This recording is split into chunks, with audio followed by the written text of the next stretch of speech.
ان الانسان لفی خسر۔ ذرا اس آیت پر اب نگاہ کو مرتکز کیجئے، انسان کا خسارہ کیا ہے؟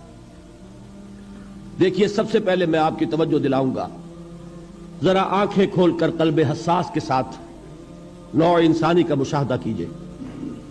کیسے کیسے دکھ، کتنی تکلیفیں، کتنی محنت، کتنی مشقت ہے جو ہر انسان کا مقدر ہے۔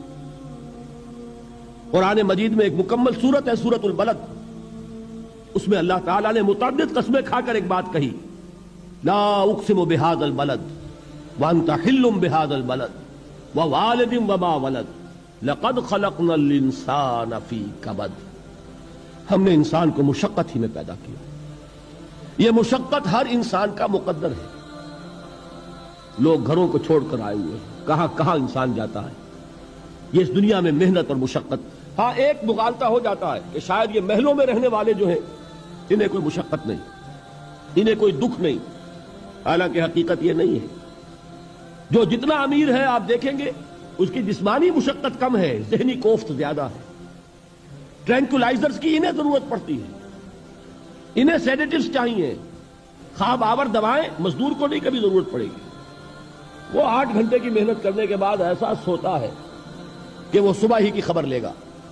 اور یہ وہ لوگ ہیں کہ جن کو ہپنوٹکس، خواب آور دوائیاں، سیڈیٹیوز، مسکن ادویات، یہ سارا لبنیم اور یہ ویلیم اور یہ فلاں اور یہ فلاں، یہ کہاں جاتے ہیں؟ ذہنی سکون اور اطمینان انسان کو حاصل نہیں ہے۔ کسی کی جسمانی مشقت ہے، کسی کی ذہنی مشقت ہے۔ میں آپ کو یاد دلانا چاہتا ہوں مہاتما گوتم بدھ کا معاملہ۔ 30 برس کی عمر میں کپل وستو کا شہزادہ محل کو چھوڑ کر نکل گیا، جوان بیوی کو سوتا ہوا چھوڑ کر گیا، شیر خوار بچے کو چھوڑ کر گیا۔ راجدھانی میں رہنے والا محل کا باسی، جسے یہ معلوم ہے کہ باپ کے بعد مجھے یہ سلطنت ملنے والی ہے، کیوں گیا؟ کبھی کبھی آپ نے سوچا؟ اس نے انسان کے غم اور دکھ کا مشاہدہ کیا۔ اس نے دیکھا کوئی اندھا ہے، ٹھوکر کھا کر گر رہا ہے، کوئی والدین کھڑے ہوئے رو رہے ہیں اور ان کی نگاہوں کے سامنے ان کا نہایت محبوب بچہ دم توڑ رہا ہے اور وہ کچھ نہیں کر سکتا۔ اس نے سوچا یہ صدمہ کیوں ہے انسان کا، یہ دکھ اس کا مقدر کیوں ہے؟ اس صدمے سے، اس دکھ سے نجات پانے کی بھی کوئی شکل ہے کہ نہیں ہے؟ انسانوں کی ایک عظیم اکثریت، شاہ ولی اللہ دہلوی رحمۃ اللہ علیہ کے الفاظ ہیں کہ وہ لدو اونٹ اور کولو کا بیل بن کر زندگی بسر کرتی ہے۔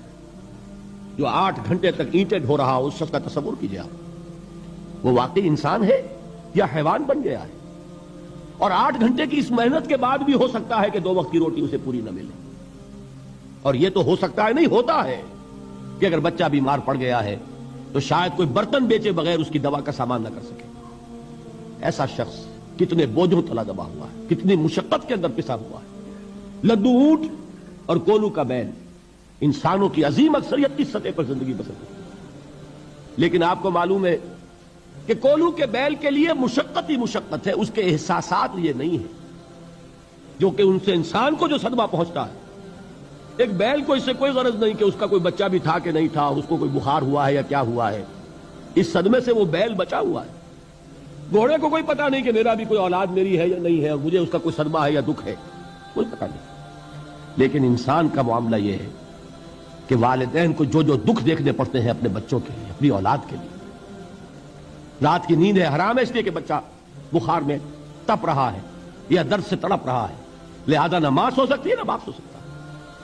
میں نے ایک موقع پر دیکھا، لاہور میں کیروسین آئل، اس زمانے میں ابھی سوئی گیس نہیں آئی تھی، اور اکثر و بیشتر جو ہے یہی مٹی کا تیل جو ہے ایندھن کے طور پر استعمال ہوتا تھا، اس کی شارٹیج ہو گئی تھی۔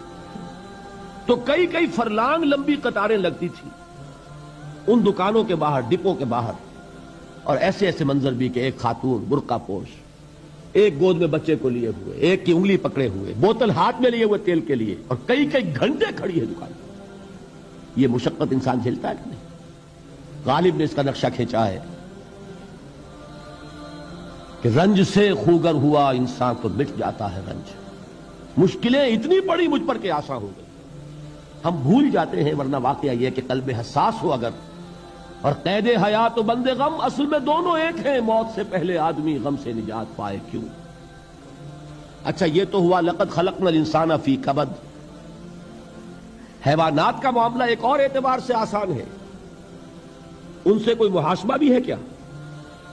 کوئی جواب دہی بھی ہے؟ کوئی ان کو اللہ کے حضور میں کھڑے ہو کر اپنے اعمال کا حساب بھی دینا؟ نہیں. انسان کی یہ ٹریجڈی ہے، یہ المیہ ہے انسان. اس کو بھی قرآن مجید کی ایک صورت میں قسمیں کھا کر اذا السماء انشقت، اس کے بعد کیا فرمایا؟ یا ایھا الانسان انک کادح الی ربک کدحا فملاقیہ. اے انسان، تیرا المیہ، تیری ٹریجڈی اس سے کہیں بڑھ کر ہے. تجھے صدمے پر صدمے جھیلتے ہوئے، مشقت پر مشقت برداشت کرتے ہوئے ایک روز اپنے رب کے حضور میں بھی کھڑا ہونا ہے، جواب دہی بھی کرنی. اس دن کے حساب سے، اس دن کے احساس سے جو بڑے بڑے ہماری امت کے عظیم جو گلے سرسبد ہیں، ان کا یہ حال آپ نے پڑھا ہوگا. حضرت ابوبکر صدیق رضی اللہ تعالی عنہ وہ ایک عجیب کیف کے عالم میں فرمایا کرتے تھے، کاش میں درختوں پر چہچہاتی ہوئی چڑیا ہوتا جس سے حساب کتاب نہیں ہوگا. کاش کہ میں گھاس کا تنکا ہوتا جو آج ہے اور کل آگ میں جلا دیا جاتا، ختم ہو جاتا. اس سے محاسبہ کوئی نہیں.